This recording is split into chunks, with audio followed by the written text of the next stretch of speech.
So the today's topic is cell, the fundamental unit of life. अब देखो cell जो है, सॉरी, देखो बायोलॉजी जो है वो सेल से ही स्टार्ट होता है. बायोलॉजी स्टार्ट्स विद सेल, क्योंकि वहीं से जो बायोलॉजी के बारे में हम पढ़ते हैं वो स्टार्ट होता है. और इसीलिए इसको कहा जाता है फंडामेंटल यूनिट ऑफ लाइफ. हम इन दो वर्ड्स को थोड़ा समझते हैं जिससे हमें ये अंडरस्टैंडिंग मिले कि क्यों फंडामेंटल है, यानी ये दो वर्ड्स क्यों इम्पॉर्टेंट है, फंडामेंटल एंड यूनिट. देखो किसी भी लाइफ फॉर्म को, जो भी लिविंग थिंग है इस धरती पे, कुछ भी, उस सब के सब सेल से बने हुए हैं, राइट. जैसे कि आपने पढ़ा होगा फंडामेंटल राइट्स पॉलिटी में, फंडामेंटल ड्यूटीज़ पढ़े होंगे पॉलिटी में, राइट. इसका मतलब क्या होता है, ये ऐसे राइट्स एंड ड्यूटीज़ हैं जो बहुत ही इम्पॉर्टेंट हैं, उनको आप छीन नहीं सकते, राइट. ये फंडामेंटल राइट्स ऐसे हैं, अभी ड्यूटी की बात नहीं करते, फंडामेंटल राइट्स की बात करते हैं. तो ये ऐसे राइट्स हैं जिनको आप छीन नहीं सकते, है ना. They are very important. उसी तरीके से cells are very important to the life and to the biology, ठीक है. इसलिए इसको फंडामेंटल कहते हैं. यूनिट इसलिए कहते हैं, यूनिट एक बड़ा ही साइंटिफिक वर्ड यहाँ पे जोड़ा गया है, ठीक है.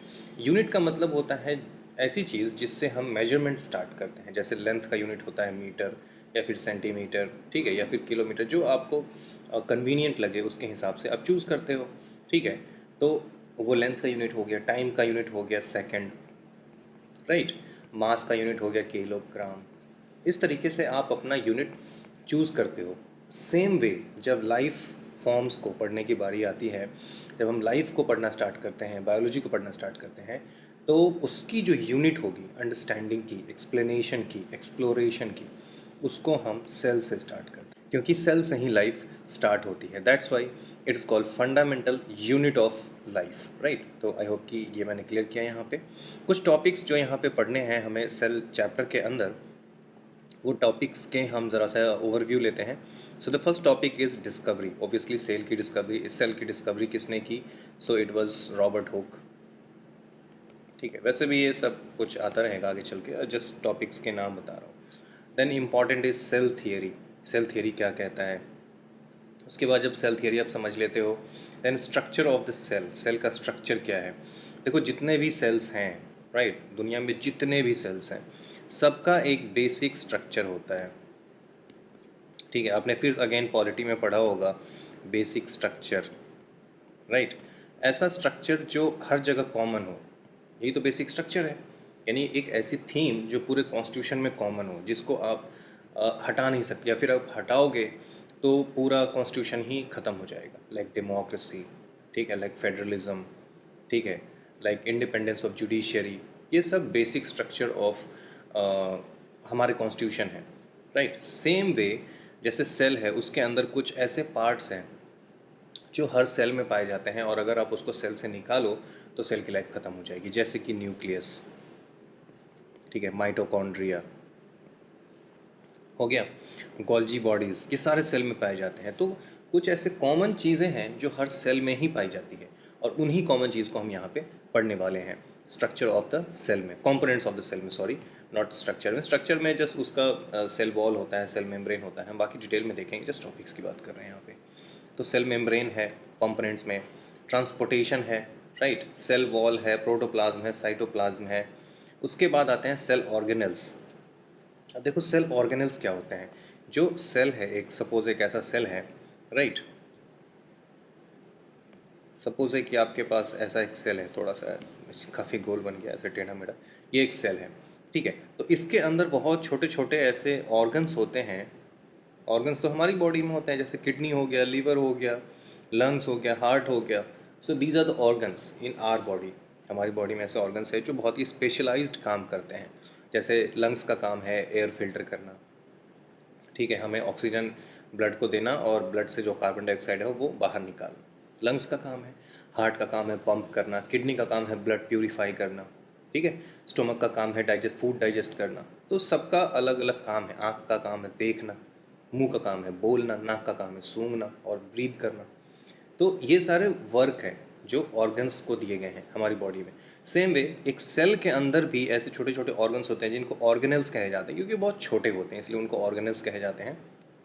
और उनका भी बहुत ही स्पेशलाइज्ड काम होता है। जैसे न्यूक्लियस हो गया, इसका काम है डीएनए इसके अंदर होता है, सेल डिवीजन में काम करता है। माइटोकॉन्ड्रिया हो गया जो कि एनर्जी देता है।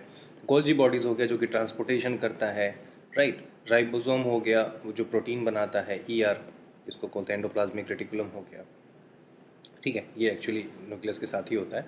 मैंने जस्ट यहाँ पे एक रिप्रेजेंटेशन दिया है, right. This is not exact cell का जो पिक्चर है, this is not exactly the cell का पिक्चर, जस्ट अंडरस्टैंडिंग के लिए, राइट। तो उस तरीके सेल ऑर्गेनल्स हैं जिसके अंदर माइटोकॉन्ड्रिया है, एंडोप्लाज्मिक रेटिकुलम है, गोल्जी कॉम्प्लेक्स है, लाइजोसोम्स हैं, सेंट्रोसोम एंड सेंट्रियोल हैं, प्लास्टिड्स हैं, वैक्यूल्स हैं, पेरिक्सोसोम्स हैं।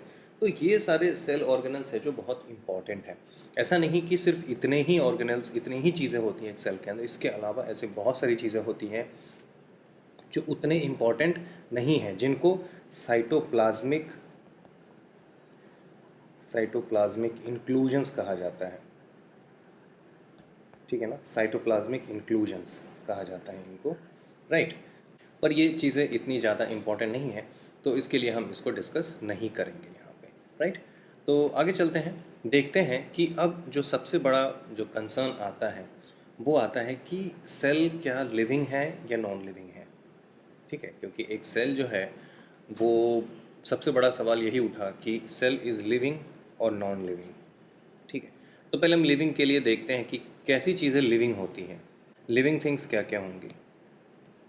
जो ब्रीथ करे, जिसमें ग्रोथ हो, जिसका बर्थ हो, जिसका डेथ हो, है ना। और भी कुछ रिप्रोड्यूस करे, अपने जैसे दूसरा पैदा करे, राइट। ये कुछ एग्जांपल्स हैं लिविंग थिंग्स के। नॉन लिविंग थिंग्स ये सारे काम नहीं करते। जैसे एक पत्थर का टुकड़ा है, स्टोन है, तो वो रिप्रोडक्शन नहीं करता, उसकी ग्रोथ नहीं होती, ठीक है, उसका बर्थ नहीं होता, उसकी डेथ नहीं होती, राइट। तो इस तरीके से हम देखें तो stone is a non living thing.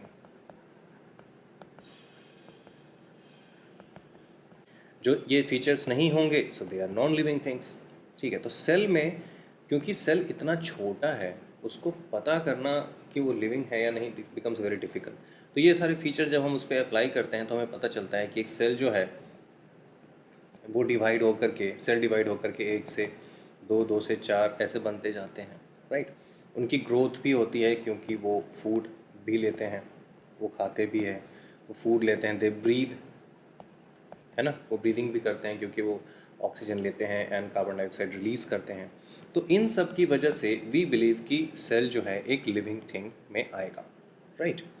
लेकिन यहाँ पे जो एक चीज़ मैं यहाँ पे बता दूँ कि यहाँ पे मैं एक चीज़ बता दूँ कि ये वाली लिविंग जो मैं यहाँ पे डिस्कस करने वाला हूँ, ये वाली लिविंग जो है वो दोनों अलग है, ठीक है। अभी जब जस्ट आपको समझ में आ जाएगा कि कैसे ये दोनों अलग हैं। Before this let me clean it. अभी हमने डिसाइड कर लिया कि cell is a living thing क्योंकि उसके अंदर वो सारे फीचर्स हैं जो हमारे अंदर भी हैं, और क्योंकि हम लिविंग हैं तो सेल को भी उसी बेसिस पे एक लिविंग थिंग का दर्जा मिलना चाहिए। तो cell is a living thing, right. अब ऐसी बात आती है कि सेल के अंदर जो ऑर्गन्स हैं, ठीक है ना, जिसको हम ऑर्गेनल कहते हैं, वो ऑर्गन्स, उनमें भी कुछ को लिविंग पार्ट कहा जाता है। इनको मैं यहाँ पे लिविंग पार्ट लिख दूँ, living part of the cell and non living part of the cell, ठीक है। तो अक्सर आपसे पूछा जाएगा कि न्यूक्लियस लिविंग है या नॉन लिविंग है। अगर आपसे ये सवाल पूछा जाए कि न्यूक्लियस जो है वो लिविंग है या नॉन लिविंग है, ठीक है, अगर ऐसा आपसे पूछा जाए तो आपको कहना है कि nucleus is a non living thing, ठीक है। क्योंकि अगर हम न्यूक्लियस को सेल से बाहर निकाल दें, एक सपोज एक सेल है, यहाँ पे न्यूक्लियस है, इसको मैं यहाँ से बाहर निकाल के ऐसे बाहर रख दूँ तो it will not survive, this nucleus will not survive, it will die, ठीक है। लेकिन इस सेल के अंदर ये बहुत ही अच्छे तरीके से फंक्शन कर रहा है, राइट। ये सेल डिवीजन में काम कर रहा है, प्रोटीन बना रहा है, ये बहुत सारे काम कर रहा है, ठीक है ना, एक्सचेंज कर रहा है, सेल की ग्रोथ कैसी होगी सब कुछ यही डिसाइड कर रहा है, ठीक है। सो न्यूक्लियस इज़ वेरी इंपॉर्टेंट, ठीक है ना। लेकिन उसी न्यूक्लियस को अगर हम बाहर निकाल दें तो वो नॉन लिविंग हो जाता है, यानी कि वो मर जाएगा। इसका मतलब है कि न्यूक्लियस इज़ नॉन लिविंग, पर इसको सेल का लिविंग पार्ट कहा जाता है क्योंकि ये बहुत सारे इंपॉर्टेंट काम करता है, इसलिए इसको सेल का लिविंग पार्ट कहा जाता है। This part is very important, ठीक है ना। लिविंग पार्ट कहा जाता है न्यूक्लियस को, सेल का। उस तरीके से माइटोकॉन्ड्रिया भी है, एंडोप्लाज्मिक रेटिकुलम है, गोल्जी बॉडीज़ है, राइबोसोम है, लाइसोसोम है, सेंट्रियोल्स है एंड प्लास्टिड्स है। देखो इतने सारी चीज़ें हैं जो लिविंग पार्ट की कैटेगरी में आती हैं। कुछ ऐसे भी हैं जो नॉन लिविंग पार्ट की कैटेगरी में आते हैं, जैसे कि सेल सैप। सेल सैप क्या है हम आगे पढ़ेंगे, बस जैसे यहाँ पे आप नाम देख लो। क्रोमोप्लास्ट, ये फोटोसिंथेसिस के अंदर क्लोरोप्लास्ट फोटोसिंथेसिस करता है, पर जो कलर देता है पत्तियों को वो क्रोमोप्लास्ट होता है। वैक्यूल्स जो एनर्जी स्टोर करता है, फूड स्टोर करता है, एंड सेल वॉल है। तो ये सारी चीज़ें जो है वो नॉन लिविंग की कैटेगरी में आएंगी, non living part of the cell. ठीक है, तो ये non living part of the cell की कैटेगरी में आएंगी। तो इससे हमने यहाँ पे ये सीखा कि सबसे पहले कि लिविंग और नॉन लिविंग क्या होता है, यानी कि सेल लिविंग है या नॉन लिविंग है, पर सेल के अंदर भी कुछ लिविंग पार्ट होते हैं और कुछ नॉन लिविंग पार्ट होते हैं, वो भी हमने देख लिया। राइट, देन हम सेल के बारे में देखते हैं कि एक सेल का जो है वो बेसिक स्ट्रक्चर क्या है। ठीक है, एक सेल को अगर हम देखें तो उसमें क्या क्या मोटी मोटी चीज़ें हैं उसके बारे में हम ज़रा यहाँ पे देखते हैं। सबसे पहले तो सेल की जो स्टडी है उसको हम साइटोलॉजी कहते हैं या फिर सेल बायोलॉजी कहते हैं। और ये क्योंकि कभी कभी एग्ज़ाम में बहुत इजी सवाल भी पूछे जाते हैं और कभी कभी मुश्किल सवाल भी होते हैं, तो ये इजी सवालों में से आएगा कि सेल की स्टडी को क्या कहते हैं, तो which is called cytology. Right, और ये है आपका सेल बायोलॉजी। सेम चीज़ है, दोनों का एक ही चीज़ का दो नाम है। दिस इज साइटोलॉजी और सेल बायोलॉजी। अब देखो एक सेल के अंदर एक सेल के अंदर क्या क्या चीज़ें होती हैं। तो जैसे कि मैं यहाँ पे एक सेल ड्रॉ कर रहा हूँ, सॉरी कलर चेंज कर, जैसे कि यहाँ पे मैं एक सेल ड्रॉ करूँ, जैसे एक सेल है, ठीक है। तो हर एक सेल के ऊपर यहाँ पे एक सेल मेम्ब्रेन होगा। सेल मेम्ब्रेन क्या होता है वो हम अभी जस्ट पढ़ेंगे, पर मैं जस्ट बता दूं कि देखो जैसे हम अपनी बॉडी से एक्सचेंज करते हैं, जैसे हम खाना खाते हैं, we digest the food and then we excrete, है ना, जो मल त्याग करते हैं। हम सांस लेते हैं oxygen and we release carbon dioxide. ठीक है, हम थूकते भी हैं, खांसते भी हैं, पसीना भी निकलता है, राइट, यूरिनेट भी करते हैं।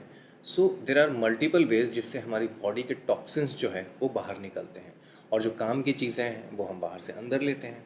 ठीक है, तो ये एक्सचेंज चलते रहता है, हमारे एनवायरनमेंट हमारी बॉडी के बीच में एक्सचेंज चलते रहता है। कुछ चीज़ें अंदर आएंगी और कुछ चीज़ें बाहर जाएंगी। सेम वे सेल के अंदर भी होगा।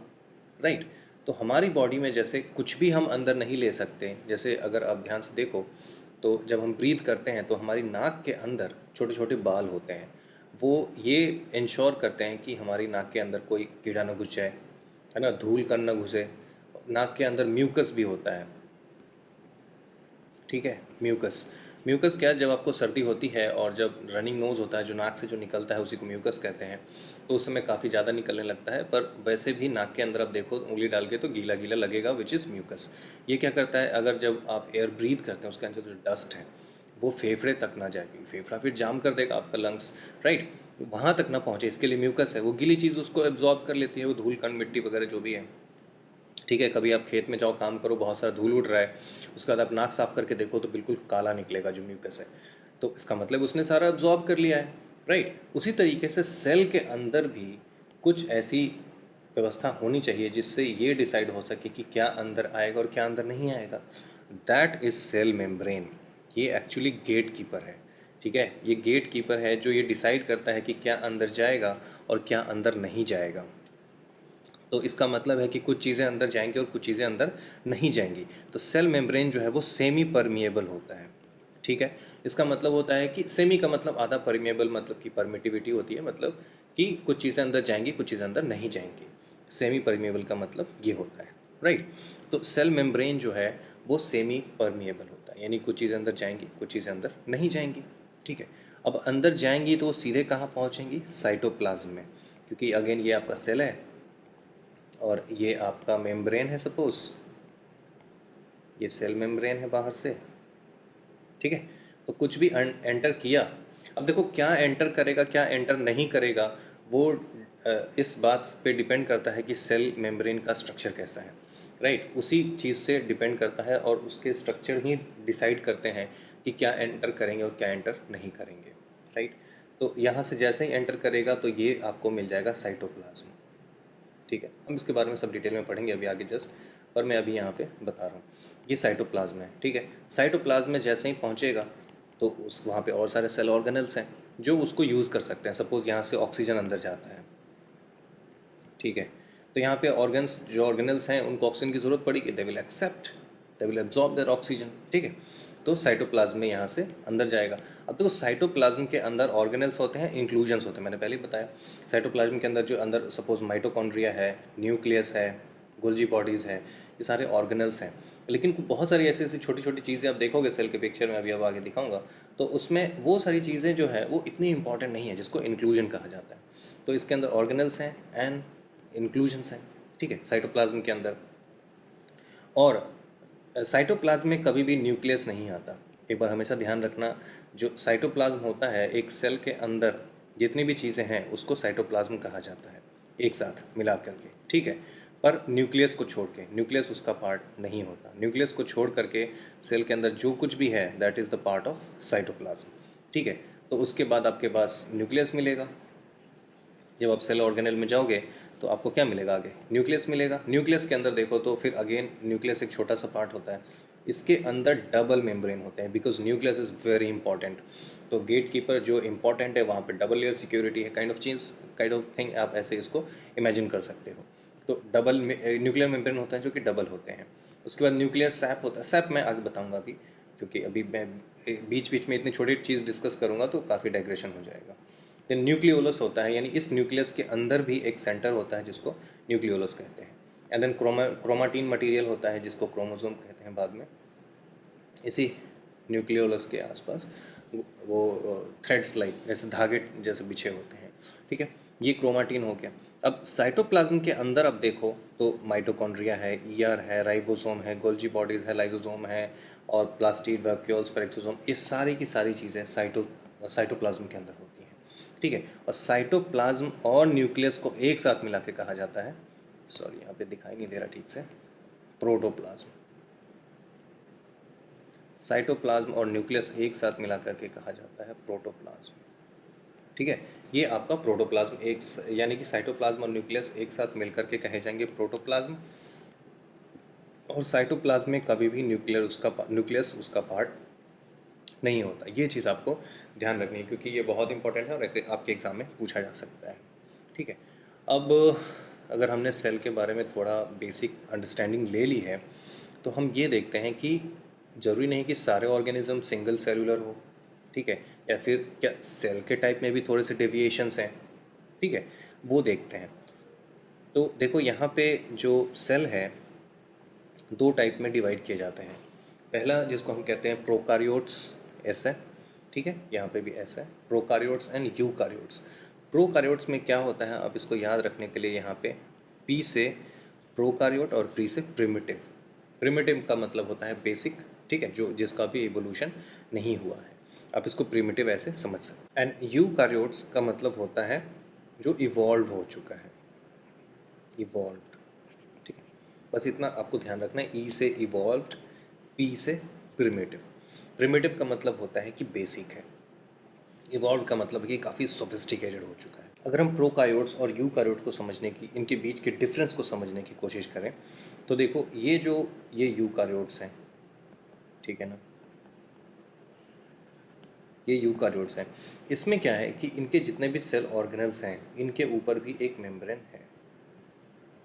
ठीक है, यानी कि इनके ऊपर भी एक सिक्योरिटी गार्ड है, गेट कीपर है, क्या अंदर जाएगा क्या बाहर जाएगा, कोई ना कोई इसको देखने वाला तो है। लेकिन वहीं पे जब हम प्रोकारियोट्स में आते हैं जो कि प्रिमिटिव है, उसमें जो अंदर जो सेल ऑर्गेनल्स हैं उसके ऊपर कोई मेम्ब्रेन नहीं है। यानी कि वहाँ पे कोई सिक्योरिटी गार्ड नहीं है, वहाँ पे कोई गेट कीपर नहीं है जिससे ये डिसाइड नहीं हो पा रहा है कि क्या अंदर जाएगा क्या बाहर निकलेगा, जो कि एक प्रिमिटिव स्टेज को दिखाता है। इसमें एक सेल मेम्ब्रेन होता है, ऑब्वियसली इसके ऊपर सेल मेम्ब्रेन होगा, इसके ऊपर सेल वॉल्स भी पाए जाते हैं प्रोकारियोट्स में। ये बात हमेशा ध्यान रखने वाली है कि आउटर लेयर पे, जिसको हम प्लाज्मा मेम्ब्रेन भी कहते हैं सेल मेम्ब्रेन को, ठीक है, उसके ऊपर एक सेल मेम्ब्रेन होगा। ठीक है, उसके ऊपर एक गार्ड बैठा होगा, मेन गार्ड जो होगा मेन गेट पे। ठीक है, मेन गेट पे एक गार्ड बैठा होगा, पर अंदर की तरफ कोई गार्ड नहीं है। राइट। वहीं जो यूकैरियोट्स है उसमें मेन गेट पे तो गार्ड है ही, साथ ही साथ अंदर जितने भी ऑर्गेनल्स हैं इसके, उन सब के ऊपर भी एक गार्ड बैठा हुआ है, कहीं कहीं पे दो दो गार्ड है, जैसे कि न्यूक्लियस के ऊपर डबल मेम्ब्रेन्स होते हैं, राइट। तो इस चीज़, ये जो है इसका मेन डिफरेंस है, राइट। उसके बाद जितने भी प्रोकैरियोट्स हैं वो सारे के सारे सिंगल सेलुलर हैं, ठीक है ना, यानी कि सिंगल सेल है, कोई भी मल्टी सेलुलर ऑर्गेनिज्म प्रोकैरियोट नहीं होता, इस बात को हमेशा ध्यान रखना है। वहीं यूकैरियोट्स जो है वो सिंगल सेलुलर भी हो सकते हैं और मल्टी सेलुलर भी हो सकते हैं, जो कि हम आगे चल के और डिटेल में देखेंगे। सेल के बारे में प्रोकैरियोट्स एंड यूकैरियोट्स जब देख ही लिया है, तो अब हम पहुंचते हैं सेल थियोरी पे कि आखिर सेल थियोरी कहता क्या है, राइट। इसको देने वाला सेल थियोरी जिसने दी है उस बंदे का नाम है रुडोल्फ विर्शॉ, जिसने एग्जैक्टली क्योंकि ये जर्मन बंदा है, ठीक है ना, जर्मन साइंटिस्ट है, और इसने कहा था ओमनिस सेलुला ए सेलुला, मतलब कि हर एक सेल पिछले सेल से आया है, ठीक है, हर एक सेल पिछले सेल से आया है। इसका मतलब है कि सेल हमेशा पिछले सेल से ही आएगा। तो इसमें ये कहना तो बड़ा इजी लग रहा है, पर इसमें एक सवाल भी होता है। तो सवाल ये है, पहले हम इसके पोस्टुलेट्स देखते हैं, 3 मेन पोस्टुलेट्स क्या हैं, पहले हम वो देखते हैं, उसके बाद हम आएंगे कि इसमें दिक्कत क्या आती है, right. All living organisms are made of cells. पहला पोस्टुलेट ये कहता है सेल थियोरी का कि जितने भी लिविंग ऑर्गेनिजम्स हैं सब के सब सेल से बने हुए हैं, राइट। मैं, आप, गाय, भैंस, सांप, मच्छर, बिच्छू, जो भी है, मछली, कीड़े मकोड़े, कुछ भी, सब के सब सेल से बने, यानी कि सबका जो बेसिक यूनिट है वो सेल है, ठीक है।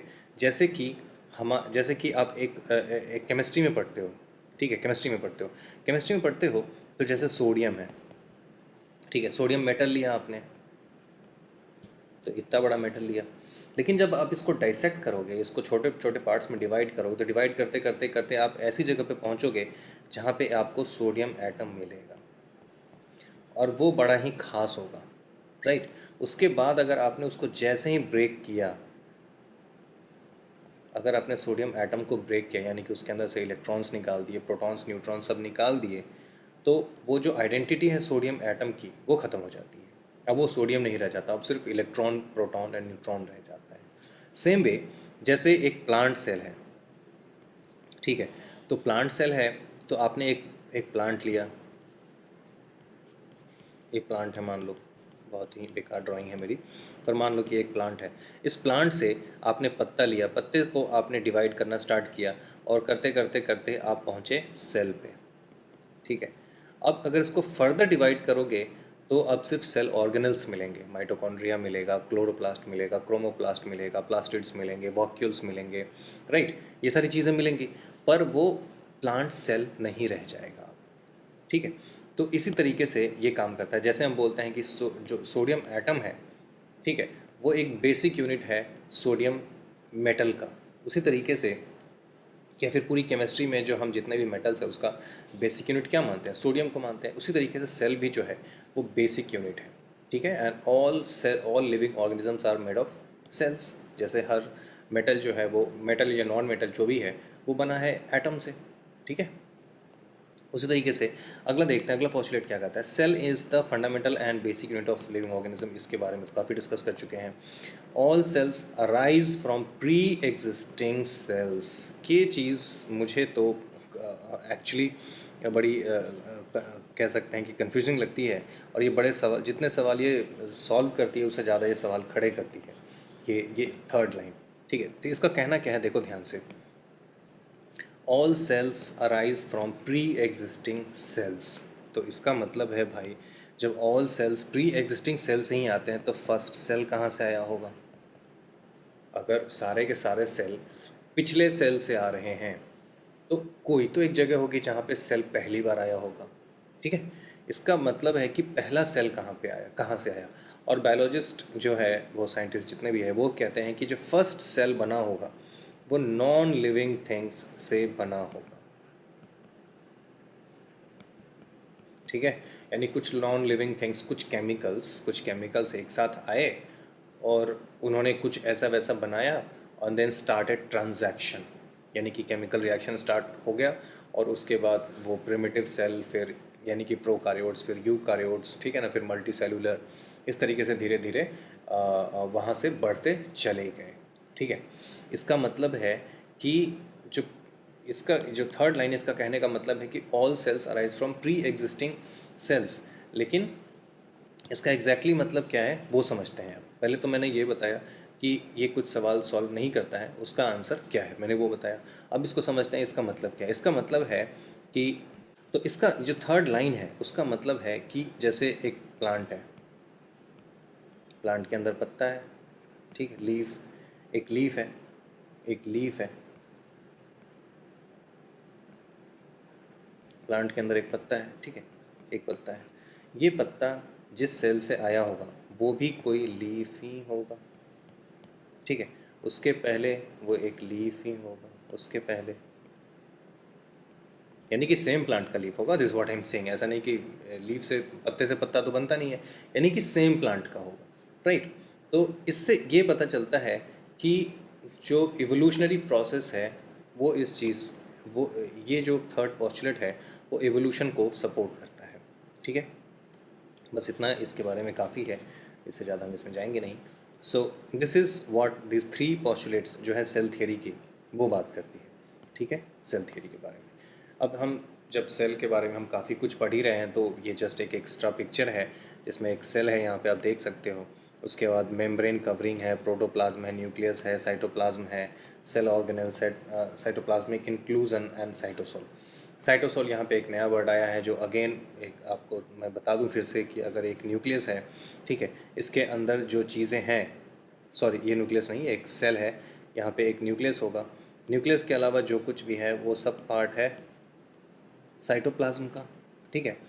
साइटोप्लाज्म के अंदर कुछ सेल ऑर्गेनल्स होंगे,